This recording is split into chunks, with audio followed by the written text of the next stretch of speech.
10 вопросов, 10 важных вопросов от наших телезрителей. Мы продолжаем рубрику. Ассаламу алейкум, добрый вечер, дорогие друзья. Это программа «Актуальная тема» на телеканале «Войнах». И главный архитектор города Грозный Алихан Такшаев, который ответит на мои и на ваши, дорогие наши телезрители, вопросы.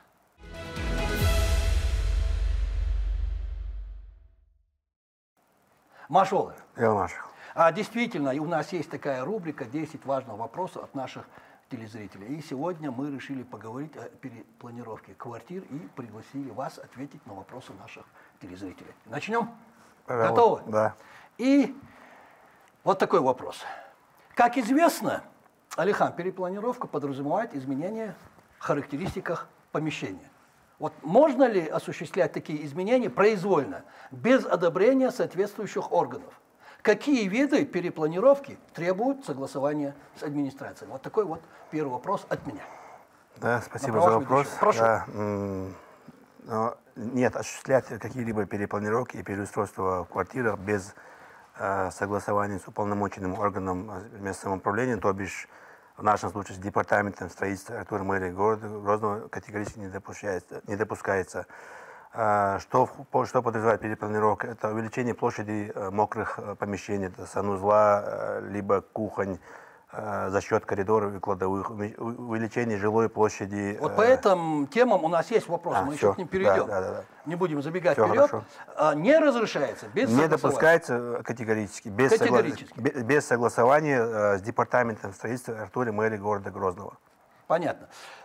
И вот вопрос от наших телезрителей. Первый вопрос. В каких домах и когда допускается проводить перепланировку? Как мы все знаем, дома у нас бывают разных конструкций. Допустим, многоквартирные жилые дома старого жилого фонда у нас состоят из кирпичного, то есть острого самого здания, кирпичные несущие стены.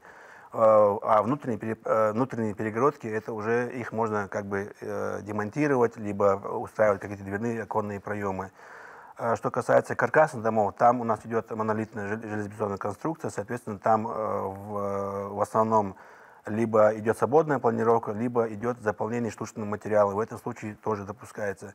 И категорически не допускается демонтаж каких-либо перегородок в панельных домах, которые у нас в городе до сих пор существуют, потому что это является основным цельным каркасом, как и несущий, так и плит перекрытия в этих домах. Но при этом обязательно, как я уже ранее сказал, необходимо проинформировать, согласовать с департаментом. Получить разрешение. Да. Сказать по-простому. Несущие стены передвигать, ломать, менять конструкцию можно? Несущие стены категорически трогать нельзя. Понятно. Следующий вопрос. Каков порядок оформления перепланировки в многоквартирном доме? Какие шаги необходимы для получения разрешения? В первую очередь, это обратиться в уполномоченный орган, то бишь департамент строительства архитектуры мэрии города Грозного. Первое, для разъяснений, какой пакет документов необходимо. Если идти поэтапно, то это, в первую очередь, это пишется заявление. Лучшим образом, конечно, обратиться и узнать, что нужно. Дальше идет заявление. Нужно подготовить проект перепланировки. Если речь идет о расширении либо устройстве каких-то дверных проемов, это получить технический отчет о возможности допустимости, не нарушает ли данная перепланировка и переустройство несущей конструкции такого вида работ. Обязательно проектная организация должна иметь лицензию СРО, то есть саморегулирующая организация, которая имеет право на проведение каких-либо проектных работ. И, соответственно, получить согласование, то есть главным архитектором города Грозного, департамента, и получить непосредственно разрешение на перепланировку и переустройство. А в заявлении должно быть указано, что именно он хочет сделать? Прилагается проект перепланировки. Обязательно. То есть эта организация готовит проект, который в департаменте рассматривается, и к нему, как я уже сказал, если же устраиваются какие-то дверные или оконные проемы, необходимо еще приложить технический расчет конструкции. Допустимо ли устройство каких-либо проемов в данном стене или перегородке? Вот что я хотел от вас услышать.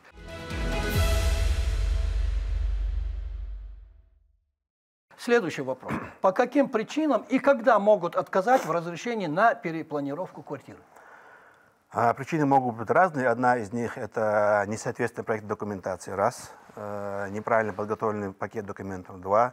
Либо, если же перепланировка касается общедомового пользования всех собственников жилья, отказ как минимум какой-то части жителей этого общего домовладения, соответственно, собственников жилья. либо данная перепланировка ухудшает условия жизни третьих лиц, тоже соседей. Это, возможно, некоторые не понимают, но иногда демонтируются вентиляционные шахты, к примеру. Либо, если человек покупает 2 квартиры, он пытается потом объединить их одной дверью. Это тоже является общедомовое пользование объектом, площадью общедомового пользования. И неправильно оформлены документы. Все В таких случаях нужно одобрение соседей? Если, как я уже сказал, речь касается имущества общедомового пользования, где соседи являются всеми собственниками жилья, помимо квартиры, по другой площади, лестничной клетки, к примеру, или общей кладовой, то необходимо 2/3 согласия соседей. Либо, если это касается помещений первых этажей, то же самое, это наружные стены, подъезд, все это является общедомовой собственностью. И в этом случае тоже необходимо разрешение 2/3 собственников жилья. Понятно. Следующий вопрос. Можно ли поменять местами кухню и жилую комнату? Можно ли увеличить оконный или дверной проем? Вот уже конкретика пошла. Прошу. Достаточно актуальный и хороший вопрос. Увеличивать мокрые помещения можно за счет, это касается санузлов и кухонь, за счет кладовых и коридоров возможно, но за счет жилых помещений категорически не допускается, потому что мокрые помещения не должны располагаться над жилыми помещениями.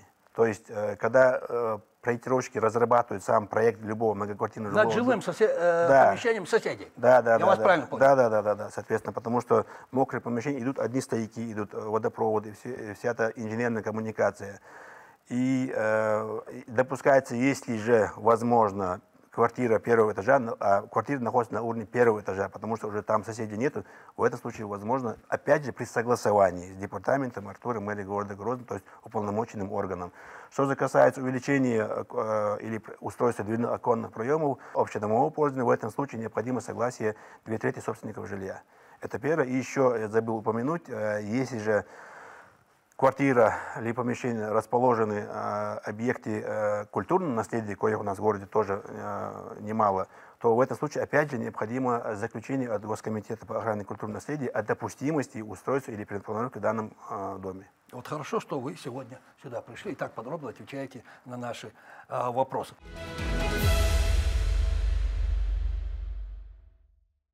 Продолжаем. Следующий вопрос.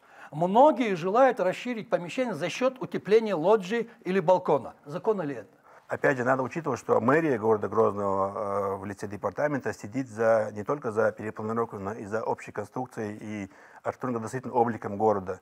Если же лоджии уже в проекте заложены и остеклены, имеют свою конструкцию, то есть внешний вид, то демонтаж, скажем, внутренней подоконной части, кое бывают у нас балконные двери, это допускается за счет этого, так как при проектировании балконы и лоджии с коэффициентом уменьшения включается как бы общую площадь помещения, за счет этого допускается. Но опять же, при разработке необходимой документации, подготовке необходимого пакета документов и согласования и получения разрешения в департаменте. И консультации. И консультации.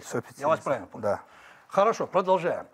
Вот такой интересный вопрос. Установка джакузи, каминов, теплого пола, самовольная замена газовой плиты на электрическую, установка кондиционеров. Что из этого считается незаконным переустройством? Все это, кроме джакузи, скорее всего, является незаконным, если нет согласования и одобрения. Объясню поэтапно. Первое, джакузи — это, соответственно, ванная, да, чуть больше размера. Если ваша санузел или ванная комната по своим габаритам допускает установку, то, пожалуйста, проблем с этим нет. Замена газовой плиты на электрическую категорически не допускается, потому что сам дом уже изначально, то есть линия электропередачи не предусмотрена на потребление такой энергии. Возможно, будет нагрузка разная. Нагрузка, очевидно, 100% разная. Что же касается кондиционера, это отдельная боль каждого архитектора в нашем городе, потому что в городе есть разработаны, утверждены правила благоустройства территории города Грозного, в соответствии с которыми монтаж блока кондиционирования, мачт антенн или каких-либо конструкций на фасадах здания без согласования департамента строительства мэрии города Грозного категорически не допускается. Вот видите, много чего мы не знали. А теплые полы? Теплый пол, там заливка бетона идет. Теплые полы в многоквартирных жилых домах, устройство теплых полов за счет общей системы отопления категорически не допускается, потому что будет нарушен цикл, и из-за этого будет страдать весь дом. Понятно. Продолжаем. Как может быть обнаружена незаконная перепланировка, если люди живут с нарушениями годами? В современном мире это вообще не проблема. Элементарно, когда люди начинают продавать, другие покупать, соответственно, им приходится оформлять данную сделку, либо они через банк пытаются оформить какие-то ипотечные кредитования, либо брать материнский капитал. В этом случае банк намного тщательнее рассматривает все эти документы, и когда они видят несоответствие технического паспорта и самой квартиры, то они уже просят привести в соответствие, либо привести в соответствие документы. В этом случае они приходят, соответственно, в департамент, и там уже проявляется. Это раз. Первое. Либо какие-то аварийные ситуации, это подтопление, либо утечка газа, либо вызов каких-то специалистов, которые необходимы по хозяйству, скажем, сантехники, ремонтник, газовая служба, либо водопроводчики. Они как-то это видят, соответственно, докладывают. Либо добросовестные соседи, когда какой-то нерадивый житель какой-либо квартиры начинает 12 ночи шуметь перфоратором. Что запрещено, что запрещено, кстати, да, шуметь, соответственно, появляется соответственно, обращение, и за счет этого выявляется такого вида нарушения. Да.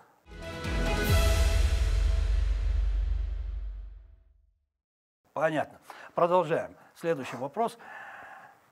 Давайте еще раз перечислим запрещенные изменения в квартире, которые категорически недопустимы. Хотелось бы еще раз от вас услышать. Прошу.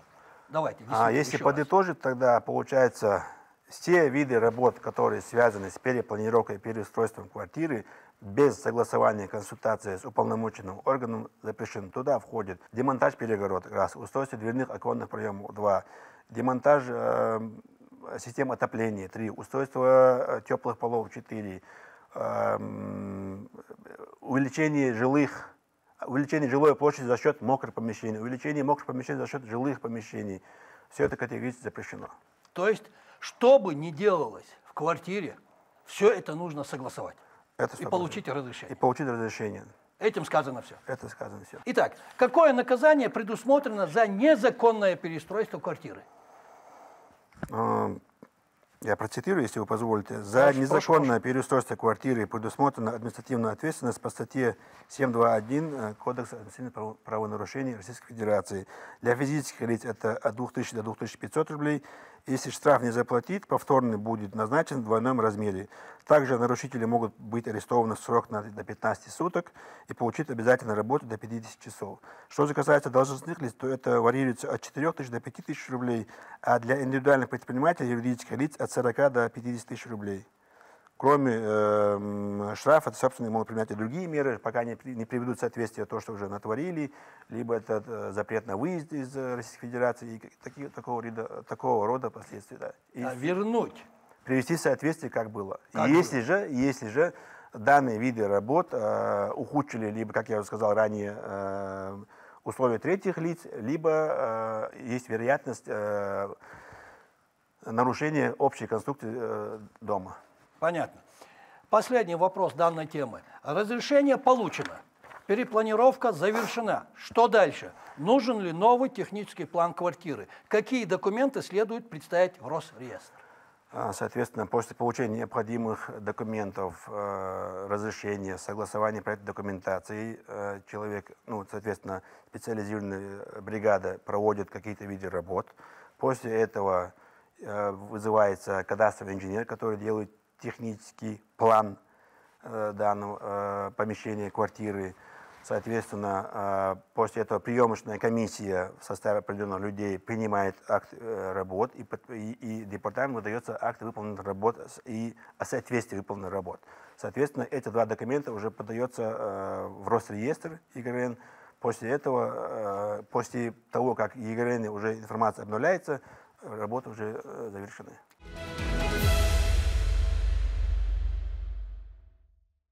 И вторая тема нашего сегодняшнего разговора – закон о тишине. Готовы? Ну, Много вопросов. Совсем не моя тематика, но я подготовился. Ну, вот спасибо вам за это.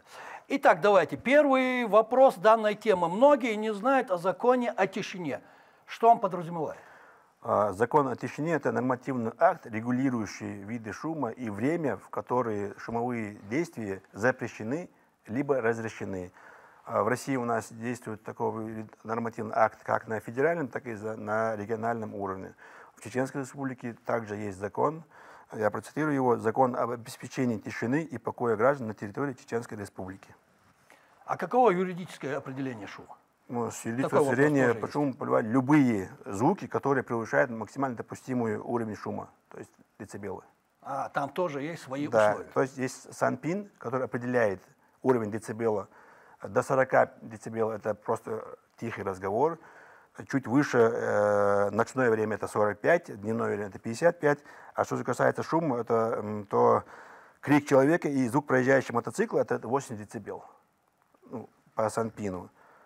Вот эти, когда они превышают ночное время, это мы все понимаем, что крики в квартире, соответственно, слышны. Это то есть ночное время, да. Громкая музыка, громкие разговоры, строительные работы, они ни в коем случае. Да. Все, хорошо, мы вас поняли. Далее, продолжаем. В какое время запрещены шум и строительные работы? Как я уже сказал, время тишины в большинстве регионов установлены, соответственно, у нас в том числе соответствует законам. Вот если сослаться на закон Чеченской Республики, статья 2, не допускается нарушение тишины и покоя граждан в период с 22 часов 0 минут до 7 часов 0 минут в будние дни с понедельника, соответственно, по пятницу включительно. И с 23 часов и 8 утра в выходные дни, суббота, воскресенье, и установлены федеральным законодательством праздничные дни.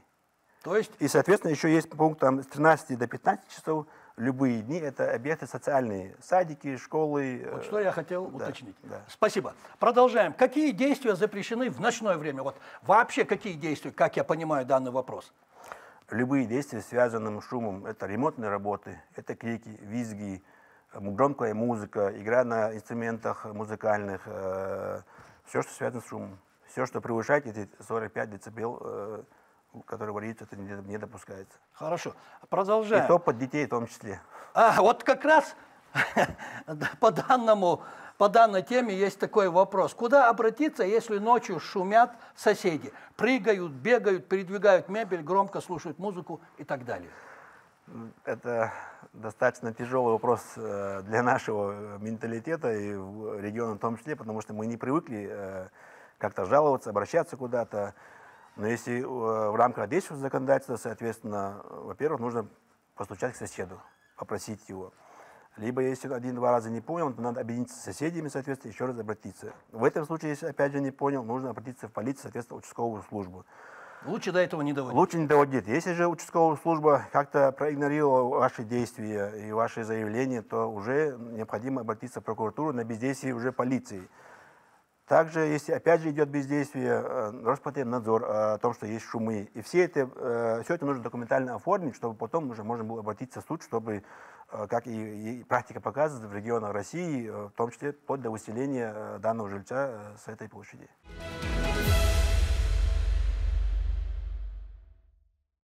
И вот насчет санкций у нас следующий вопрос. И звучит он так. Какие санкции предусмотрены за нарушение тишины и покоя граждан? Я, с вашего разрешения, опять же процитирую, потому что это закон. За нарушение закона могут быть предусмотрены штрафы, как для физических, так и юридических лиц.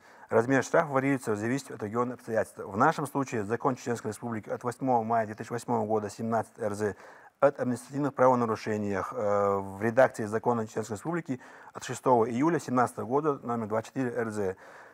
Совершение действий, нарушающих тишину и покой граждан в периоде времени и на объектах, предусмотренных данным законом, влечет наложение административного штрафа на граждан в размере от 500 до 2000 рублей, на должностных лиц от 3000 до 5000 рублей, на юридических лиц от 10 до 30 тысяч рублей. Повторное в течение года совершенное административное правонарушение, предусмотренное данной статьи, влечет наложение административного штрафа на граждан в размере от 2 до 4 тысяч рублей, на должностных лиц от 5 до 10 тысяч рублей и на юридических лиц от 30 до 50 тысяч рублей.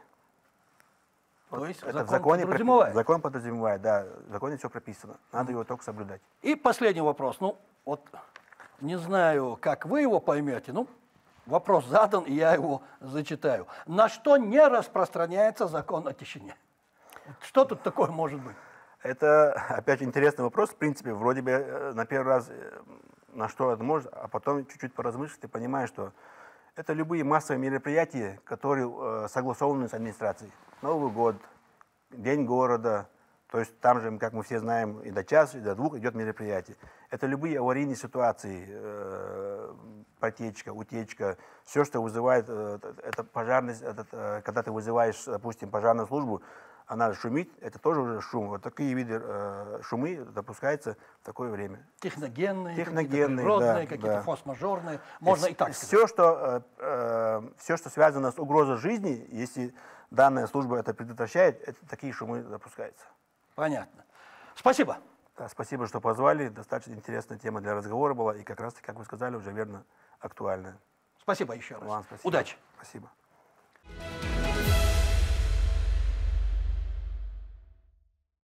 Итак, дорогие друзья, на сегодня это все. Вы сами все слышали. Это была программа «Актуальная тема» на телеканале «Войнах». И главный архитектор города Грозный Алихан Такшаев. И напоследок, дорогие друзья, не болейте, будьте здоровы.